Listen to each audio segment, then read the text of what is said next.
है uniform charge density.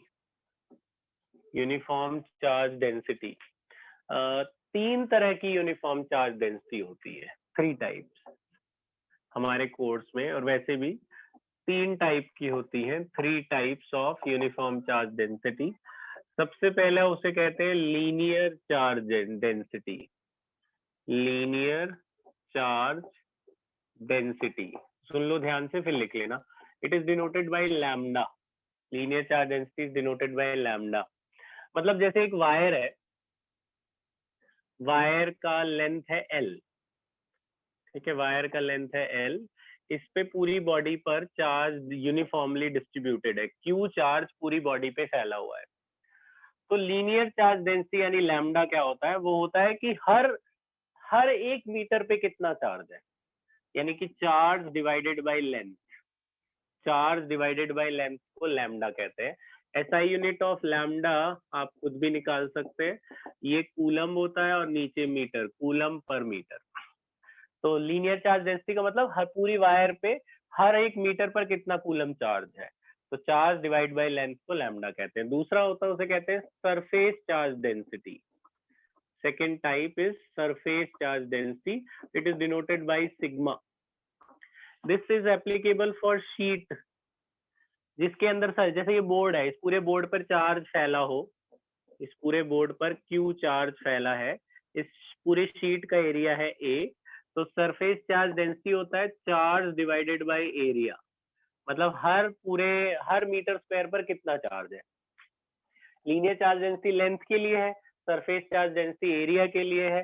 SI unit of surface charge density is coulomb per metre square. ये coulomb, ये metre square, तो coulomb per metre square. दूसरी है ये सरफेस चार्ज डेंसिटी। तीसरी होती है volume charge density. Volume charge density और क्यूबिक चार्ज डेंसिटी, इसके दूसरा नाम है cubic charge density. Cubic charge density ये सॉलिड ऑब्जेक्ट के लिए है। जैसे मैं कहूँ एक स्फेयर है, स्फेयर पे कितना चार्ज है, स्फेयर है, ये बॉल है, इसके पूरी बॉडी पर चार्ज हमने डिस्ट्रीब्यूट कर दिया है, क्यू चार्ज, और तो इसका surface charge volume charge density को रो से डिनोट करते हैं, रो से। तो सरफेस चार्ज डेंसिटी क्या हुआ, charge upon volume, charge per unit volume, इस पूरे सरफेस पर पूरे वॉल्यूम में कितना चार्ज है। एसआई यूनिट आप खुद भी निकाल लोगे। SI unit of surface charge density coulomb per metre cube, ये कूलम ये मीटर क्यूब। तो ये 3 तरह की चार्ज डेंसिटी होती है। लीनियर चार्ज डेंसिटी वायर के लिए है, thin wire, charge per unit length. Surface charge density किसी भी एरिया वाले ऑब्जेक्ट के लिए है, और volume charge density solid object के लिए है। जनरली सॉलिड जो ऑब्जेक्ट है, जैसे सॉलिड स्फेयर, सॉलिड सिलेंडर, इन पे पूरी बॉडी पर यूनिट वॉल्यूम कितना चार्ज फैला है, उसे उसका क्यूबिक चार्ज डेंसिटी या वॉल्यूम चार्ज डेंसिटी कहते हैं। हाँ जी, टॉपिक का नाम था application of Gauss theorem. Application of Gauss theorem, इसमें हमारे कोर्स में 3 एप्लीकेशन है। सबसे पहला एप्लीकेशन है electric field. First application is electric field due to uniformly charged infinite, ये वर्ड लिख लेना, infinite linear surface, ये linear वायर। मतलब क्या है इसका, ध्यान से सुनना। इसका मतलब है कि एक पतली सी तार है, सपोज ये एक पतली तार है, ये बहुत बड़ी तार थी, हमने इसका एक छोटा सा सेक्शन लिया, इस पे पूरे उस पे क्यू चार्ज फैला हुआ है। तो अब चार्ज पॉजिटिव है तो इसके बाहर इलेक्ट्रिक फील्ड भी निकलेगी, इसके बाहर इलेक्ट्रिक फील्ड निकलेगी। कर्व सरफेस एरिया पे चार्ज फैला हुआ, तो ये इलेक्ट्रिक फील्ड निकल रही है। तो मान लेते हैं कि यहाँ से आर डिस्टेंस पर, यहाँ से आर डिस्टेंस पर ये इलेक्ट्रिक फील्ड लाइन निकल रही है। तो हम ले लेते हैं कि ये इलेक्ट्रिक फील्ड लाइन चारों तरफ जाएगी, नीचे भी जाएगी। ये हमने इन सरफेस को जोड़ लिया, वायर बहुत बड़ी है, हमने उसका एक टुकड़ा ले लिया है, ये वायर आगे भी जा रही है, इनफाइनाइट वायर है। तो हमने माना कि मान लो ये इसमें से इलेक्ट्रिक फील्ड लाइन निकल रही है बाहर, ये इलेक्ट्रिक फील्ड लाइन निकल रही है। तो हमें इस किसी पॉइंट पर बाहर इस वायर से ये वायर जो है यूनिफॉर्मली चार्ज वायर है, इसके बाहर कहीं पे हमें यहाँ इलेक्ट्रिक फील्ड निकालनी है इस सरफेस पे। तो हमेशा फ्लक्स हमेशा इसको स्टार्ट कैसे करते हैं डेरिवेशन को, कि ये एक वायर थी, इस वायर के बाहर अगर इस पे चार्ज है तो इसके बाहर इलेक्ट्रिक फील्ड भी जाएगी, बाहर ऐसे चारों तरफ इलेक्ट्रिक फील्ड होगी, तो इलेक्ट्रिक फील्ड की वैल्यू क्या होगी। तो मान लेते हैं कि भाई जो हमने ये सरफेस लिया यहाँ से यहाँ तक का जो रेडियस है वो है r। तो एक जो छोटा टुकड़ा है इसके सरफेस एरिया को, उसको ds मान लेते हैं। तो आपको कल बताया था कि भाई फ्लक्स क्या होता है, फ्लक्स होता है E डॉट ds, सभी का electric field into surface area. तो इसमें जो फ्लक्स होगा वो कहाँ होगा, इसमें जो फ्लक्स होगा वो खाली कर्व पोर्शन पे होगा, यहाँ नहीं होगा क्योंकि इधर चार्ज नहीं है, इधर नहीं होगा। इलेक्ट्रिक फील्ड लाइन खाली यहाँ बाहर निकल रही है, इलेक्ट्रिक फील्ड लाइन यहाँ निकल रही है। तो इलेक्ट्रिक फील्ड इसका कांस्टेंट है, इसका वैसे देखा जाए तो इसमें ये जो फॉर्मूला लगाएंगे इलेक्ट्रिक फील्ड और ds को इंटीग्रेट करोगे तो एरिया A बन जाएगा। तो इसमें ये लोग तीन जगह E डॉट ds दिखाते हैं, मतलब इलेक्ट्रिक फील्ड इनटू एरिया ये लोग तीन जगह दिखाते हैं। मैं आपको दिखाता हूँ कहाँ कहाँ। एक तो ये वाला सरफेस, दूसरा इलेक्ट्रिक फील्ड, दूसरा ये वाला सर्कुलर वाला पार्ट, वो वाला। यहाँ पे कॉस देखो, इलेक्ट्रिक फील्ड और जो एरिया वेक्टर है इसमें जो एंगल बन रहा है वो 90 डिग्री बन रहा है, तो डॉट प्रोडक्ट जब इसमें हटाएंगे आप तो cos 90 आ जाएगा। तीसरा इसमें ये लोग E इंटू ए 3 बार दिखाते हैं, तीसरा भी E ए cos 90, तीसरा कौन सा, ये वाला पार्ट का भी जो एरिया वेक्टर है और जो इलेक्ट्रिक फील्ड है वो 90 डिग्री बना रहा है। कहने का मतलब है ये सिलेंडर आप देख रहे हैं, सिलेंडर में तीन जगह फ्लक्स होगा, एक तो कर्व पार्ट पे, एक इस सर्कल पर और एक इस वाले सर्कल पर। तो ये वाला सर्कल पे चार्ज नहीं है, चार्ज खाली इस सरफेस पर है।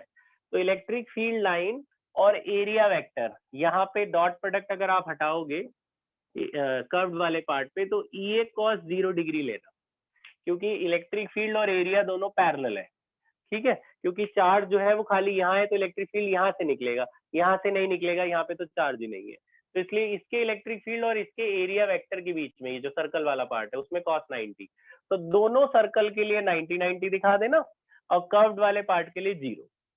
तो जो cos 90 होता है वो तो 0 होता है, तो ये वाले दोनों पार्ट 0 हो जाएंगे, तो खाली ये बचा रहेगा E इंटू ए इंटू cos 0, ये फ्लक्स बचा रहेगा।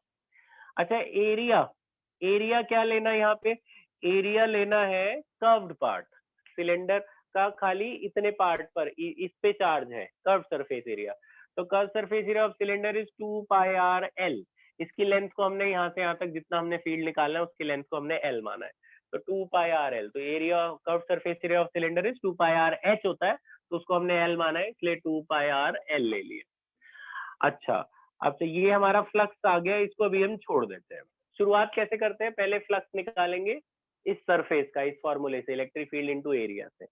तो इसमें तीन फ्लक्स क्यों आए आपने देखा, एक कर्व्ड वाले पार्ट का आया और दो सर्कुलर के आए। सर्कुलर वाले पार्ट पे 0, क्योंकि चार्ज पे यहाँ से कोई इलेक्ट्रिक फील्ड लाइन नहीं निकल रही, इलेक्ट्रिक फील्ड लाइन खाली कर्व्ड वाले पोर्शन से निकल रहा है, तो यहाँ और यहाँ इलेक्ट्रिक फ्लक्स 0 होगा, खाली कर्व पार्ट पे होगा, तो इसलिए उसका एरिया ले लिया 2 पाई आर एच। हमें इलेक्ट्रिक फील्ड निकालना है, अब इलेक्ट्रिक फील्ड कैसे निकलेगा, अब उसके बाद लिखेंगे अकॉर्डिंग टू गॉस थ्योरम।